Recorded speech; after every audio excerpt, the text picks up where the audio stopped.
Your old men will dream dreams and your young men will see visions. Thankfully, that was about 20 years ago when I had mine. So I know I was still a young man then. And I had a vision that I was driving down a highway in a little red Corvette. One of those roads where the curves are just so winding and sleek, and you just feel the power of the car pulling against the asphalt. And every time you get into another curve, you just feel that centrifugal force again. And so you speed up a little more and a little more. And I could see the sun starting to set through the trees. Yes, this was a vision. I wasn't driving that red convertible. And as the sun was setting through the trees, I came up on a roadblock. And I dutifully turned on my turn signal and I wandered down this little road, and the road kind of looked like this. Kind of a little farm road that just went off into nowhere. And after I drove on this detour for a little while, it soon looked like this. The little horse carriage path where you're not sure if your little red stallion's gonna make it down that road any further or not. And then it looked like this. How many of you followed a path because of a detour in your life and you get down there in the ruts and you get stuck? And you feel like the trees are just digging the paint off the side of your car and scraping the pieces off the bottom, and oh, there goes a mirror. And you look back and you think, man, what a disaster. I mean, I was on the highway, I was cruising along, things were going great, I was having a good time, my hair was blowing in the wind. And now this, how did I get here? As I limped through the ruts, I saw the glint in the distance of this shiny little yellow, it had to be the reflector on the road. The sun through the crack in the trees, and so I pointed my red stallion and I started to make my way toward that crack in the trees, and I got back on the road and I saw the detour sign again. Only this time it was 50 feet behind me. And what really broke my heart was that I saw everyone that I knew and cared about coming up to that detour sign with their turn signal dutifully on. They were about to follow the same path that I did. They were just about to go right where I went. And I thought to myself, I can't let that happen. I felt like God say, you've got to get out right now, and you've got to run back and tell them, don't go that way. Stay the course. Follow. Don't go where everyone else is going. How many of you know that highway is wide, but the straight path is really, really narrow? And so, I ran out of slides. One of the things that I found is that communication has roadblocks. How many of you would love to be up here in front of this crowd? There's about 8 of us and we've already done it, right? Maybe a couple more. No one understands me. How many of you have had a professor in class that loves to talk? They're phenomenal experts in their topic, and when they're done, you're going, I'm sorry, could you say that again? Was that in the notes? Because you just can't stay with them. Either you don't understand them because they're so intellectual, or they just can't communicate in a way that you can get it. Or I get so nervous in front of a crowd, your knees are knocking and you're just not even sure what to say. Or I can't remember my speech. That's why we have PowerPoint, right? I recently, I got out of the Air Force in 1993. The 5 years that I spent in the Air Force, I was a crash rescue firefighter. So when I live in a small community, and we've just recently moved back from Oklahoma, but the 2 years we were up there, I served with a volunteer fire department. About 2.5 months ago, the tones went off in the middle of the afternoon. I was just hanging out with the boys, and when the tones went off, I run to the station, we jump in the truck, and it's me and the chief. And I'm driving, and the chief's gonna fight the fire today. And all we hear is a report of a grass fire. So we drive out into the woods in the middle of nowhere, Oklahoma, and when we pull up on the grounds, the first on-scene commander says, by the way, right in the middle of the fire are 7 crude oil storage tanks that sit on the 18-inch pressurized 200-mile line that runs all the way through Oklahoma. And I'm thinking, I'm not sure I want to be fighting this fire. And as we roll off the pasture, off the road, into that grass that looks like we're going to get stuck again, my chief says these brilliant words to me. Keep it in the black! Huh? Keep it in the black! Keep it in the black! Keep it in the black! Keep it in the black! What does that mean? Has anybody ever had somebody communicate with you and when they say something you go, I don't know what you're talking about. 5 years fighting fire, I didn't know what he meant, keep it in the black. So he says to me, this part right here, that's green, this hasn't burned yet. That's where the fire's gonna go. In the black, that's where it already did burn. It ain't gonna go there. So keep the truck in the black, it's not coming back here. I thought, that's brilliant, but why didn't you say that in the first place? I like the idea of following the fire instead of being in front of it. Frankly, to me it seems much safer. In your handouts, you're gonna see a whole lot of stuff that frankly I'm not sure we have time for. But I do want to allow you to fill in the blanks if you're so inclined. I know some people really have a hard time with that. So let me ask this question really quick. On the topic of communication, if the first part, whoops, I went too far. If the first part is relevance, why in the world did I just tell you those two stories? Why did I tell you about the little red convertible, and why did I tell you about keeping it in the black? Anybody? I hear crickets. Here's the reality. More people can relate to stories than they can facts and figures. The stories allow you to dramatize. They allow you to accentuate the ideas, to bring up points that maybe just telling the points won't do. So when I talk about the little red convertible, my main point is we all reach obstacles in life and detours. And sometimes the greatest purpose that we have in this life, the greatest team that we can build, is to gather around us other people who've met the same obstacle and need a solution. Sometimes that's the greatest hope we can offer as well. And when it comes to the burn and the keep it in the black and the grass fire, the whole point of that story, again, the story demonstrates an example of what we need to learn, and that is make sure your communication is relevant and clear. All of the instruction in the world, with all the passion of the world, keep it in the black, keep it in the black, doesn't mean anything. How many of your CPAs or have one? Okay? How many times has your CPA said to you, keep it in the black? That means an entirely different thing, doesn't it? Coming from the fire chief versus the CPA. When I teach my kids to drive, I say, keep it on the black, and stay out of the grass. It's an entirely different communication. My point is when you're being relevant, make sure that it's relevant to the person you're talking to as well.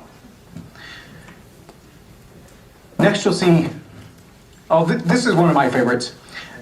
Did you know that all of these things have something in common? How many of you play golf?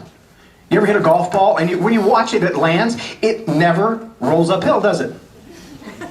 Why is that? Because golf balls, just like electricity and human beings and water, always choose the path of least resistance. And what's the relevance of that when it comes to communication? If it's hard to communicate with someone, do you think you will? As leaders, though, we have to take the responsibility of communicating even when it's difficult. Speak the truth in love. Next is ownership. That's your second page. I love the way Dale Carnegie talks about ownership. I coached Dale Carnegie for about 5 years, and he says, you should earn the right, you should be eager to tell the story, and you should be able to tell the story with enthusiasm. Now, there are a couple of ways to earn the right. There are actually 3. The first one of those ways to earn the right is to experience it. The second one is to observe it. And the third one is to research it. So you can't say that you have a right to talk about something unless you've been there, right? Any grandparents in the room? Mine are 2 and about 5 months. And it's adorable to be a grandparent. I now have the right to talk as a grandparent. How many of you have grown grandkids? See, I don't have what you have. I don't have that experience. Now, I do have this experience. It was about 3 o'clock in the morning when the phone was ringing, and I didn't realize what it was because it was laying in the soap dish in the bathroom, and it was on vibrate, so I didn't hear it. I heard this ring, kind of as the glass was rattling against the, and it made no sense to me.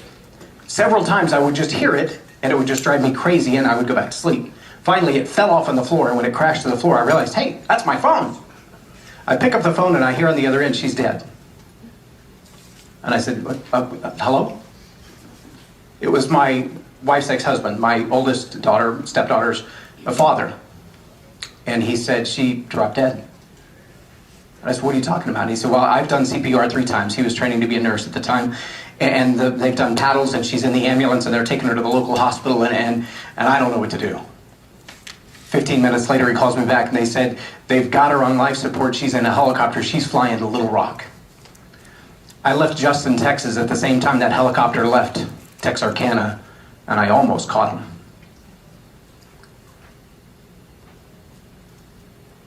They put a pacemaker in at 17 years old. And they told her, you can forget about all your athletic scholarships to college. It's not going to happen. You can forget about being an athlete or any stressful jobs. And oh, by that way, that dream job of yours in radiology, that's done. You can't be around those big magnets like that. And don't even think about trying to be a mom. It'll kill you. But now I have 2 grandbabies. And they're hers. And they're adorable. And I have the authority, which is your next page, to talk about that. Now, I have both experienced and observed nearly losing a loved one. I've also researched the concept of parenthood and grandparenthood. That's one of the things I read constantly. I read on psychology, and I read on brain science, and I read on scripture, and I read on leadership, and I read on communication skills, and I read on parenting, because I still got 3 more of them at home. But as an authority, I can take authority to talk about being a parent or being a grandparent. As a communicator, I take authority as well because I constantly research the things that I teach. I constantly research the things that I teach. I'll tell you what else I do, though. I train people to communicate. One of my coaching clients is here today. In fact, Latifa Hameen is a friend of mine. We met in a networking group, very similar to a group like this, just here to learn together. And when we started talking, I realized she had a passion because of the experiences in her life, having spent the majority of her life as a victim of domestic abuse. Now, I was beaten by my stepdad. I know a little something about that. My wife was a rape victim and worked at the East Texas Crisis Center when we met. So I have a little bit of experience in their training, etc. But when Latifa and I started working together, I was blown away at her knowledge of those things. Her authority to help teens prevent domestic abuse was phenomenal. What she needed was help in how do you communicate that? How do you say it? When do you say it? Where do you say it? And so we've been working on her book, and we've been working on her television commercials, and she did a television interview recently. It was awesome. It's on Facebook. Sometimes, though, we have these communication problems like Genesis 1:9. There's a language called South Solo in South Africa. And they had taken the Bible to these translators and asked them to translate into this language, and they made a typo of 1 letter. J-W-A-L-A versus J-W-A-L-O. A-L-O means so. J-W-A-L-A means beer. What happens when you mistranslate that one single thing is you get, let all the waters under the sky be gathered together to one place. And it was beer. Let me ask you a question. If I spoke to you about something that I'm a supposed authority in, and I misspeak that one word, is that not significant? I mean, not only do I lose the ability to have ownership in that, because now you're wondering, does he even know what he's talking about? But I lose the authority of making a change in your life because of that one little slip of the tongue. I think it's happened to other people, though. And responsibility is a huge part of being a communicator as a leader. I don't care what level. John Maxwell, my mentor, says, leadership is influence, nothing more and nothing less. It doesn't matter what your station or position is in life. If there are people who listen to what you have to say, you are a leader. It's not about your job title. As we learned earlier, managers and leaders are completely different, and the way that we influence, the way that we connect with people, that's what makes us a leader. I don't care if you have the CEO title or not. When you speak and people lean in, you're a leader. But that means we've got to do the hard work. We have to truly connect and not just communicate. We can't just randomly throw words out there. We've got to take responsibility for not only what is said, but what is heard.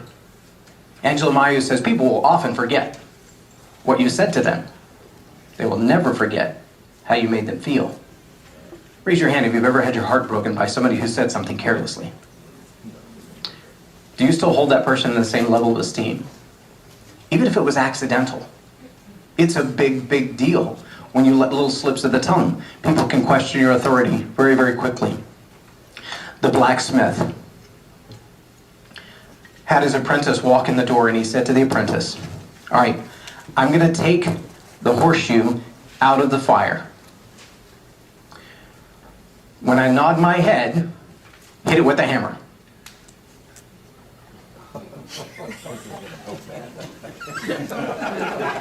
Now, I don't know what the condition of the horseshoe is right now, but I can tell you that apprentice will never hit another blacksmith. See, it's not just a matter of what you say, it's how you say it. Is it clear when you communicate it? Because we're responsible ultimately for those results. So, relevance. Make sure you add value to others through what you say.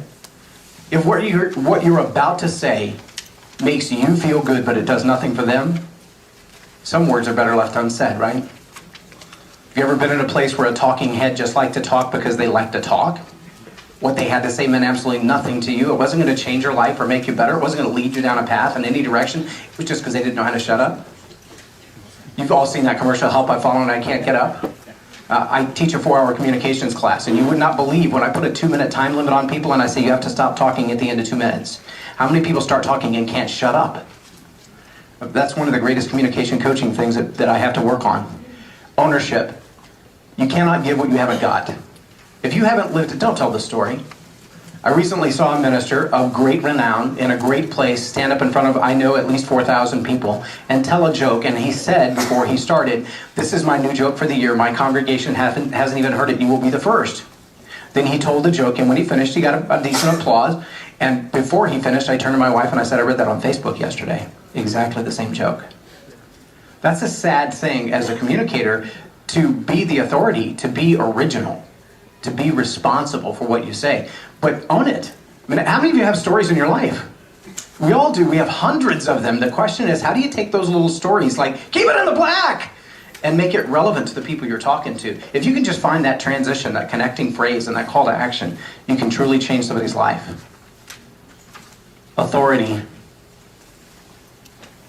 Do the hard work of becoming a trusted authority. Michael Clayton's done a lot of work in the area of being the trusted authority, of knowing what it means to know what you're talking about building the right team, surrounding yourself with the right people, overcoming your weaknesses by filling them in through delegation, and rise to the level of your own strengths. I love his quote from Mr. Disney. But do the hard work. And that means oftentimes doing more research than what you would normally do, because it's not about you, it's about the people you're communicating to. Ultimately, take the responsibility. Demonstrate that you care for others first. No one cares how much you know until they know how much you care. My daughter was about 2 years old. I came home from work one day, and as I walked in the door, I dropped my keys and my pager on the buffet, and I snuck around the corner into my man cave. Here I could read. I could avoid the day and check my email. It had been one of those stressful days, you know, the kind of days you have at work. And I worked at the time in the office on 8th and Brazos, and the people upstairs were Governor George Bush and Rick Perry and Greg Abbott, and those were my customers. Now, I never saw those guys. I saw their people. You know what I mean by their people, right? Those people walking the door, like, do you know who I work for? Do you know who I am? And I'm like, and so it was a really stressful day, and I came home and I hid in my man cave just to get some time alone. I made sure nobody knew I was there. How many of you know when you have a 2-year-old, there's no quiet? So I was in my man cave, and then soon there was a knock at the door. Actually, it was more of a pounding at the door. The door burst open, and in rushes my 2-year-old, and she jumps in my lap. And in a matter of seconds, she has rearranged everything on my desk and completely rebooted my computer for me. So I picked her up, and I set her on the floor, and I went back to what I was doing. Only seconds later, I look up. She has stripped the entire bookcase, and they're all over the floor. After the 15th, no, that's Daddy's, and please stop. I found the words that worked. Get out! She stood up, never took her eyes off me. She made her all the way to the door. She grabbed the doorknob, and as she stepped out, she looked around the corner, little tears streaming down her face. She looked right in the eye, and she said, Daddy's girl? Oh, man. Take responsibility for the way you communicate. That little girl's 18 years old now, drop dead gorgeous, and can move the earth. And to this day, she's asking that question, am I still Daddy's girl after all I've done? And just like I stand before the throne and I ask that question, who am I? I get back that answer, you are all that I say you are.